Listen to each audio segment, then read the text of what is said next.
Terima kasih sudah klik video ini. Jangan lupa like, komen, dan subscribe karena subscribe itu gratis.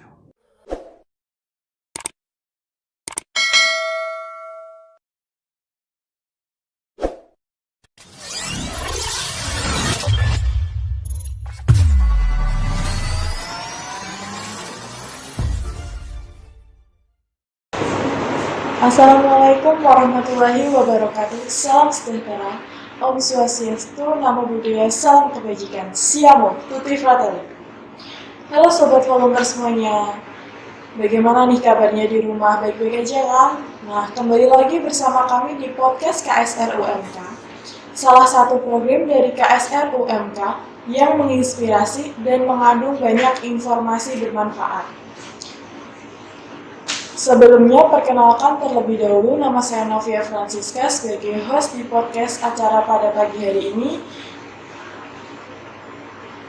yang akan menemani Sobat Volunteer dalam podcast kali ini. Nah, di episode kali ini kita akan membahas mengenai plasma convalescent dengan tema donor plasma selamatkan nyawa.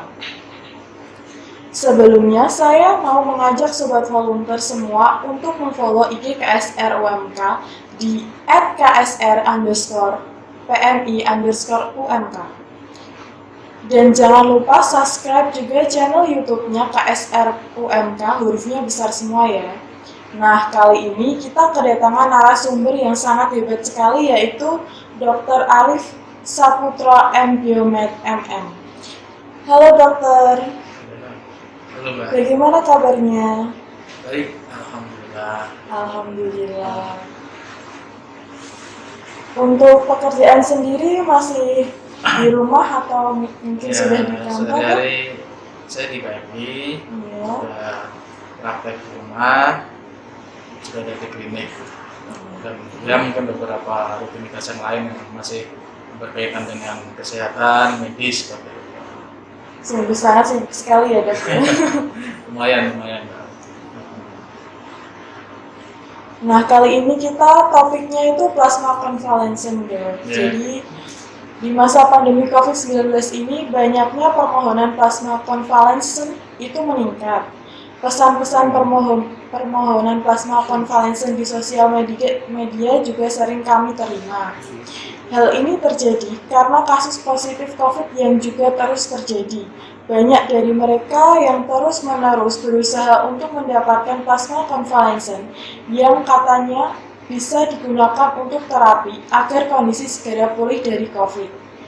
Namun hal ini tak sebanding dengan permintaan yang banyak karena untuk mendapatkan pendonor plasma convalescent ini sendiri sangat sulit. Di sisi lain juga banyak penyintas COVID yang tidak mengetahui bahwa mereka dapat menjadi pendonor plasma convalescent ke pasien aktif COVID-19 karena mungkin kurangnya pengetahuan dan ketakutan dari diri mereka masing-masing. Tapi tenang aja buat Sobat Volunteer semuanya, di podcast kali ini kita akan membahas secara tuntas mengenai cara mendonorkan plasma convalescent yang dimana aman atau tidaknya dan menjawab ketakutan dari orang-orang mengenai donor plasma itu benar atau salah. Semua permasalahan tersebut akan kita bahas di sini. Jangan sampai di skip ya, karena ilmu ini sangat bermanfaat bagi kalian semua Sobat Volunteer. Tanpa perlu berlama-lama, kita akan lanjut ke permasalahan yang akan kita bahas kali ini. Nah dok, dari beberapa pertanyaan kita sudah merangkum nih. Karena banyak sekali yang bingung apa itu plasma convalescent dan gimana caranya mendonorkan dan masih ada ketakutan di dalam benak diri si pendonornya sendiri.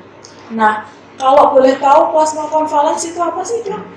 Ya, jadi plasma convalescent itu saat ini sedang trending ya. Apalagi di tengah pandemi COVID. Ya.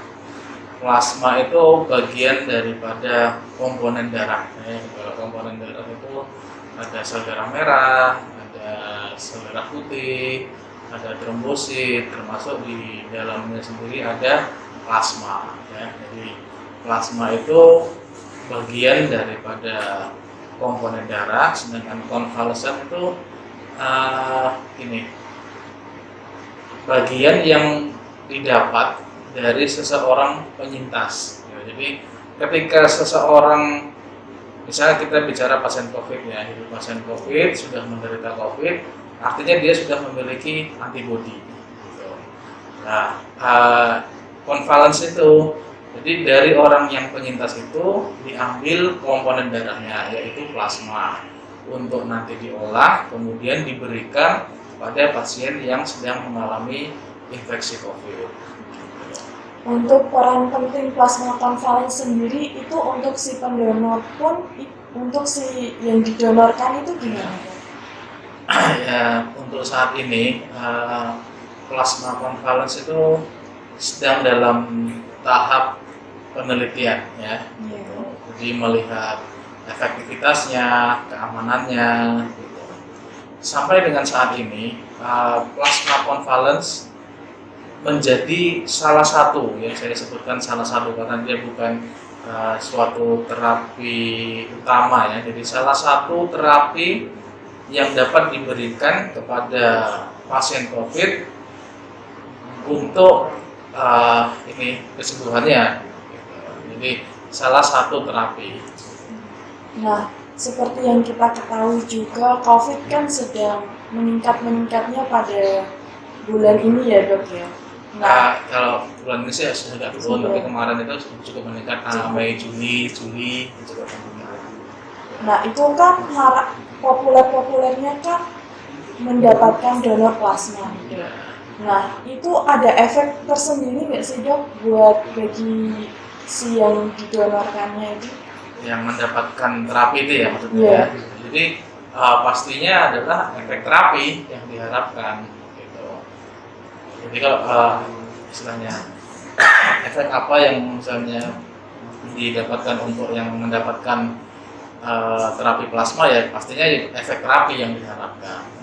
Tentunya juga yang saya sampaikan di awal bahwasanya plasma konvalens ini bukan satu-satunya terapi, tapi menjadi salah satu terapi yang diberikan pada penderita COVID.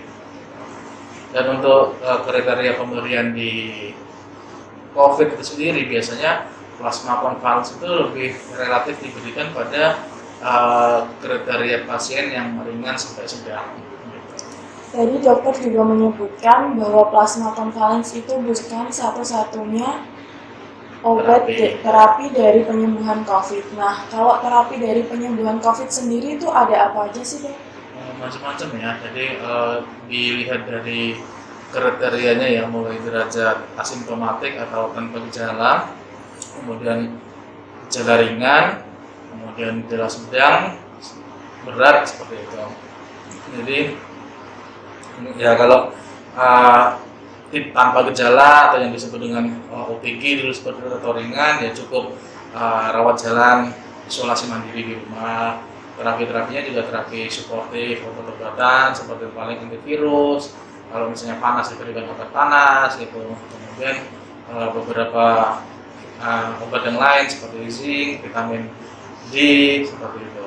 Kemudian kalau untuk yang kriteria rawat inap ya sedang seperti itu, salah satunya diberikanlah ini apa namanya plasma konvalens. Di samping itu ya juga ada terapi yang lain, banyak pemberian terapi intravena seperti itu, bisa juga terapi antibiotik atau antivirus yang lain. Jadi kompleks, biasanya lebih kompleks. Bahkan kalau misalnya terjadi gagal nafas, ya terapinya juga beda lagi, harus dipasang alat bantu nafas seperti itu.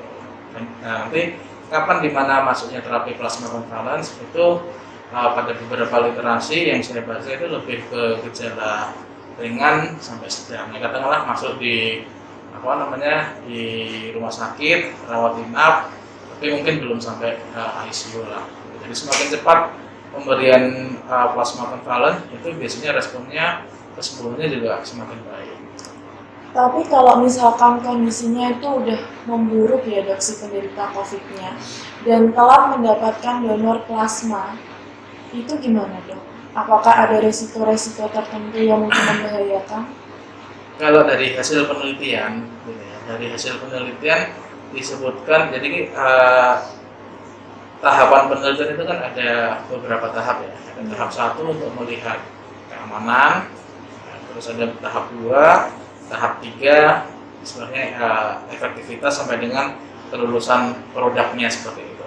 Sampai dengan saat ini yang saya tahu itu pemberian plasma konvalesen sudah lolos tahap 1, artinya dia itu aman untuk diberikan. Gitu. Ketika aman untuk diberikan, artinya pada tahapan berapapun insya Allah aman. Gitu. Cuma hanya saja efektivitasnya itu dari beberapa yang saya baca juga lebih efektif diberikan pada yang pasien ringan, katakanlah sampai sedang lah. Nah, bagaimana kalau untuk pasien yang berat, apalagi sampai dengan bantuan pernafasan ya disampaikan kurang begitu efektif. Jadi semakin cepat pemberiannya pada kriteria yang lebih awal, dia responnya akan semakin baik.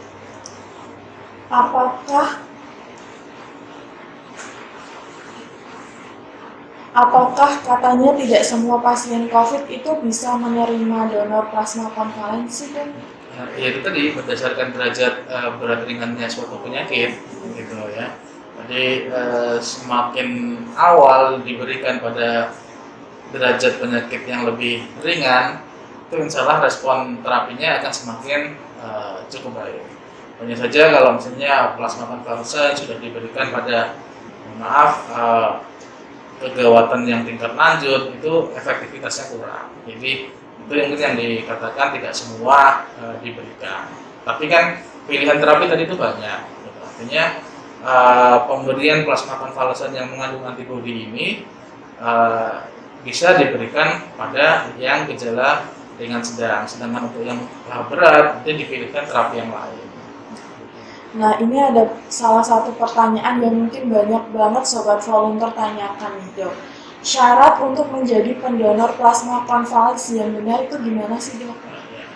Jadi secara prinsip umum itu sama ya dengan pendonor biasa. Hanya dia itu yang harus digarisbawahi dan harus ada adalah dia penyintas.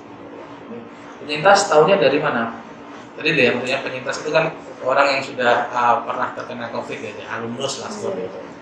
Dibuktikan dia memiliki surat swab, ya. Swab itu bisa PCR, bisa antigen positif. Gitu, ya. Pertama harus memiliki itu. Kemudian kalau dia misalnya rawat inap, ya sesuai lama rawat inapnya. Kalau dia katakanlah gejala ringan seperti itu isolasi mandiri, kalau kriterianya kan 10 hari ditambah 3 hari bebas gejala. Ketika dia sudah menjalani itu, dia harus ditambah lagi 14 hari tanpa gejala untuk dapat mendonorkan.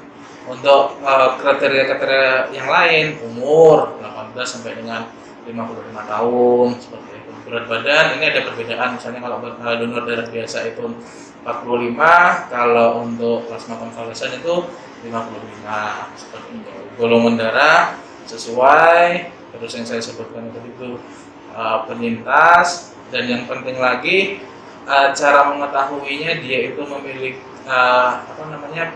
memiliki peran, itu dia harus dicek titer antibodinya, kadar antibodinya. Antibodinya harus cukup untuk dapat diambil plasma konvalesen. Oh, berarti melalui pengecekan terlebih dahulu. Ya. Untuk kriteria penyintas untuk pendonor plasma konvalen sendiri tadi telah disebutkan kan, Dok. Ya. Nah, itu kan harus memiliki hasil tes PCR 14 hari. Kemudian dinyatakan negatif. Nah, untuk penyintas yang waktu mengalami gejala COVID tidak melakukan PCR, apa boleh jadi pendonor, Dok?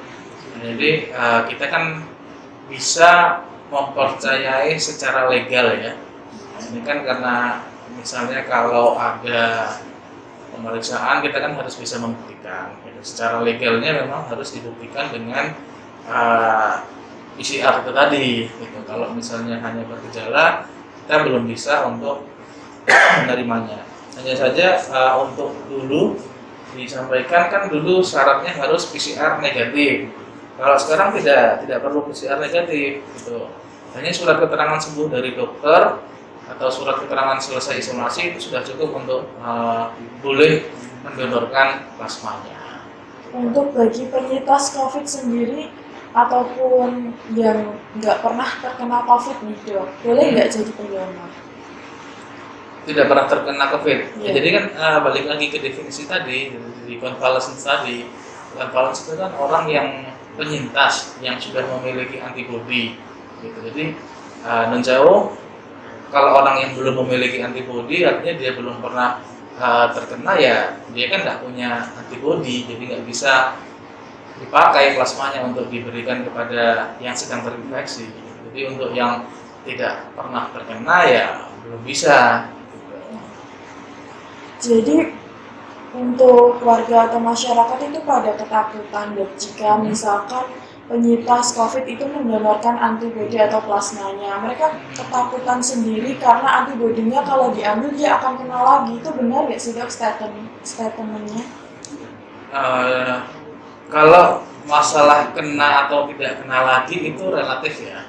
Relatif dalam artian gini, upaya untuk mencegah penularan itu dengan protokol kesehatan. Gitu. Jadi ada yang disebutkan dengan reinfeksi atau terjadinya infeksi kembali. Gitu. Tapi itu tidak berhubungan dengan plasma yang diambil untuk didonorkan. Gitu. Jadi orang yang sudah pernah terkena infeksi itu kadar atau titer antibodinya bisa turun, ya. Itu yang perlu dipahami terlebih dahulu. Cara penurunannya bisa macam-macam gitu. Dia menurun sendiri atau mungkin bisa dengan ketika diambil plasmanya. Hanya saja yang pernah saya tahu juga ya, orang yang mendonorkan plasmanya itu akan terbentuk plasma baru dengan jumlah kadar antibodi yang sama gitu. Hanya tidak semua ya gitu. Artinya gini, orang yang diambil plasmanya satu kali, ini kalau misalnya menggunakan alat ya aferesis ya, kan kalau aferesis 2 minggu kemudian diambil lagi, terus diambil lagi 2 minggu kemudian. Ketika diukur ada yang kadar antibodinya itu tetap gitu, tidak terlalu berkurang gitu, tapi ada juga yang berkurang gitu. Artinya dia seiring berjalannya waktu dia akan berkurang antibodinya. Jadi tidak perlu khawatir bukan tidak perlu khawatir takut terinfeksi ya. Takut terinfeksi itu tergantung dari prokes juga ya gitu. Cuma tidak perlu khawatir untuk terjadinya penurunan gitu. Karena pun gini, itu disebut dengan antibodi alamiah. Ketika dia terinfeksi antibodi alamiah, dia kadar titernya akan menurun. Tapi itu kan kita untuk saat ini kan sedang digencarkan lagi yang namanya vaksinasi gitu.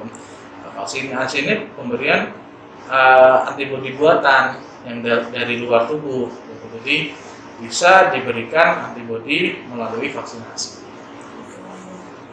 Nah, untuk syarat dari si pendonor sendiri itu tadi kan diutamakan yang laki-laki ya dok ya. Ya. Kalau perempuan diperbolehkan asalkan belum pernah hamil. Nah, itu kenapa ya dok? Kok bisa diutamakan yang? Ya, jadi ini berbicara tentang medis sedikit ya. Iya. Jadi pada salah satu syaratnya tadi adalah laki-laki, bila perempuan itu belum pernah hamil atau melahirkan. Jadi kalau pada perempuan yang sudah pernah melahirkan itu namanya secara medis terbentuk human requisite antigen, gitu ya. Maksudnya itu apa? Jadi secara ringkasnya, jadi proses donor darah, transfusi darah, jadi komponen darah yang diberikan kepada pasien itu bisa menghasilkan atau menjadikan yang namanya reaksi transfusi. Ya. Reaksi transfusi itu macam-macam, mulai dari ringan sampai berat. Ada yang gatal-gatal, ada yang terasa panas, seperti itu.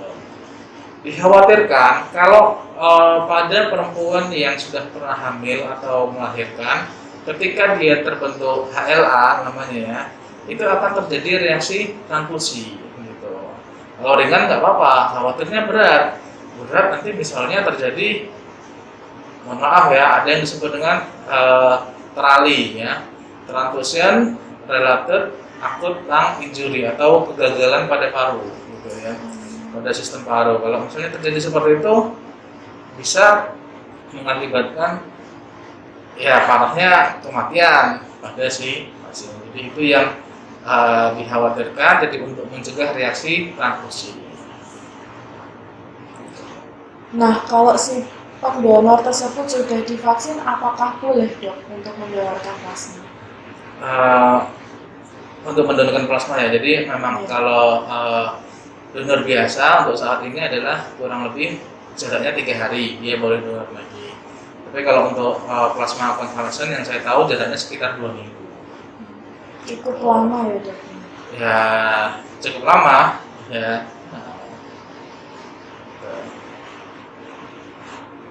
Untuk proses mekanisme mendonorkan darah plasma konvalen sendiri itu seperti apa sih dok?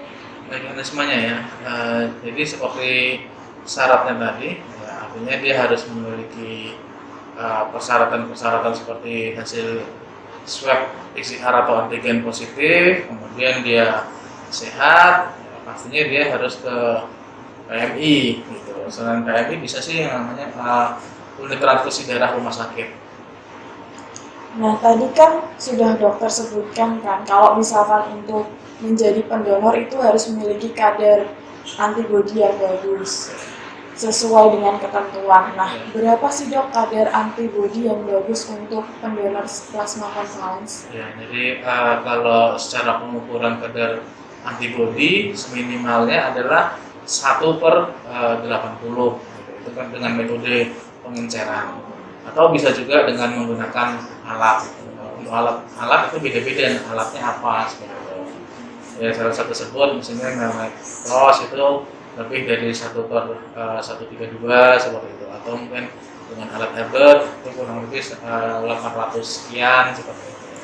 Tapi yang pasti dengan pengenceran itu sekitar 1/80 minimal. Untuk plasma sendiri yang akan diambil itu berapa jumlahnya juga? Nah, ya. Jadi ada beberapa metode yang digunakan untuk pengambilan plasma konvalesen. Ya.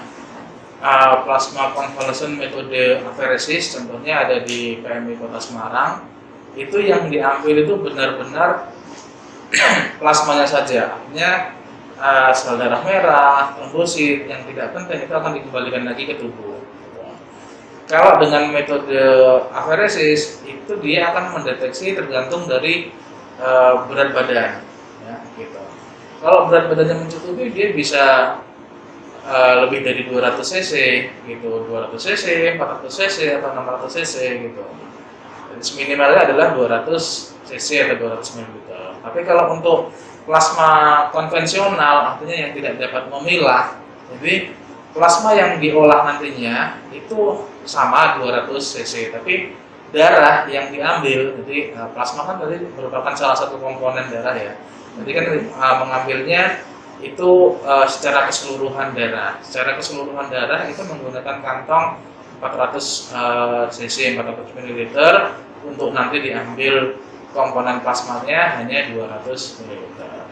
Jadi sama plasmanya konvensional ataupun aferesis sama 200 ml.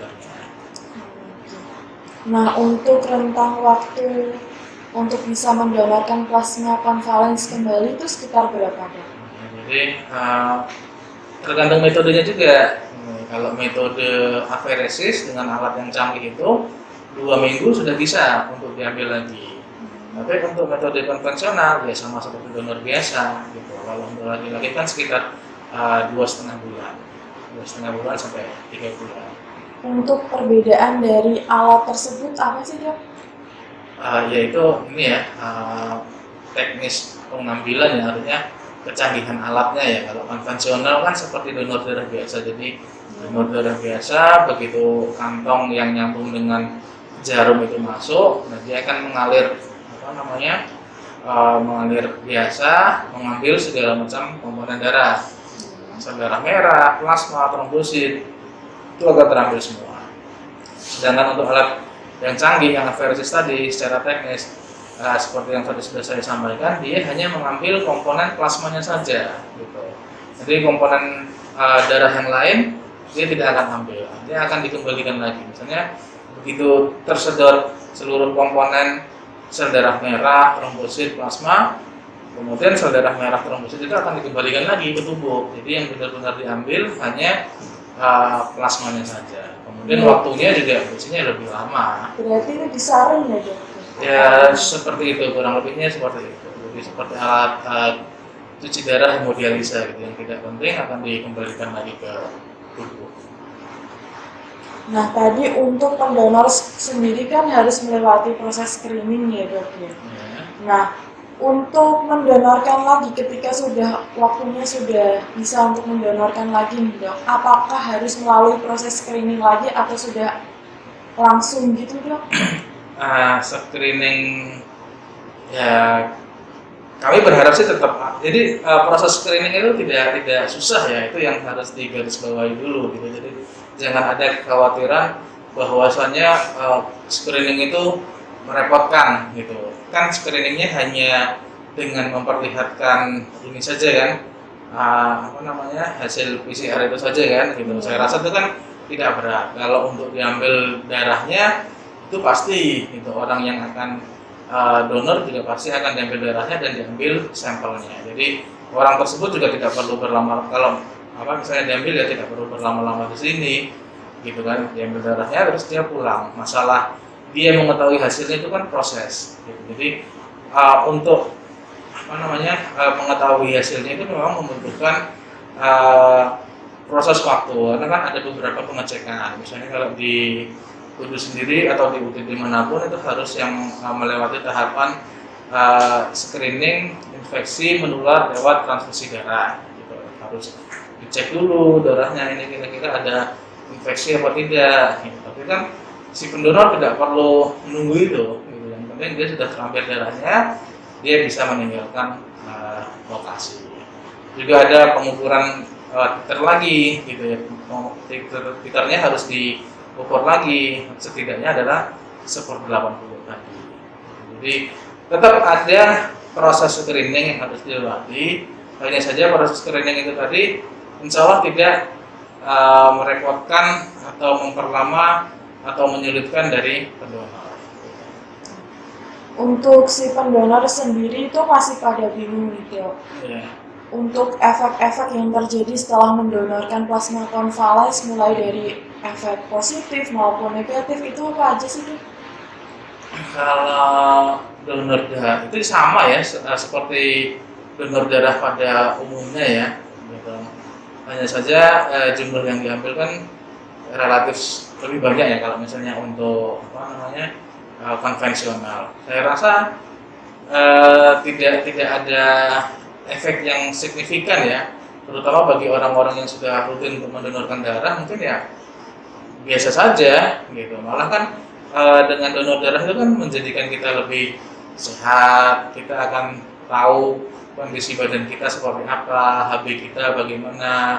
Beberapa penelitian juga menunjukkan bahwa donor darah itu menyehatkan jantung, mencegah terjadinya stroke seperti itu. Itu untuk efek-efek positifnya. Kalau untuk efek negatif saya rasa sih sama ya, seperti pada donor biasanya gitu. Artinya gini, kalau orang belum makan ya kadang-kadang lapar atau lemas seperti itu. Kemudian jadi saya rasa sih umum saja, nggak terlalu berefek yang bagaimana gitu, enggak. Malah lebih kepada meningkatkan kesehatan.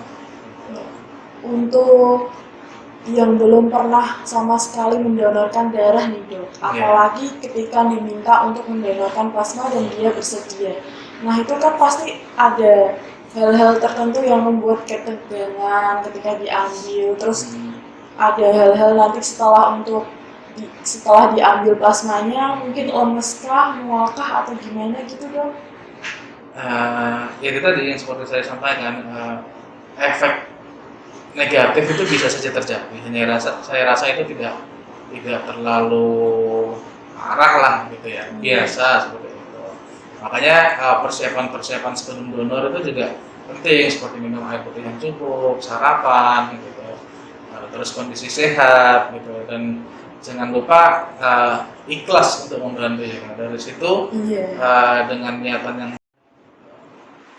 Nah, untuk tempat mendonorkan plasma sendiri itu di mana saja sih, Dok? oh iya. Jadi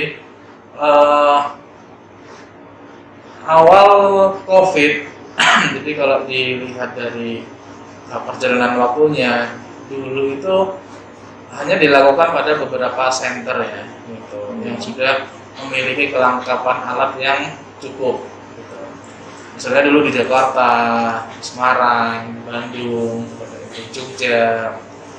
Semakin kesini berjalannya waktu, dipermudahkan metode konvensional. Gitu.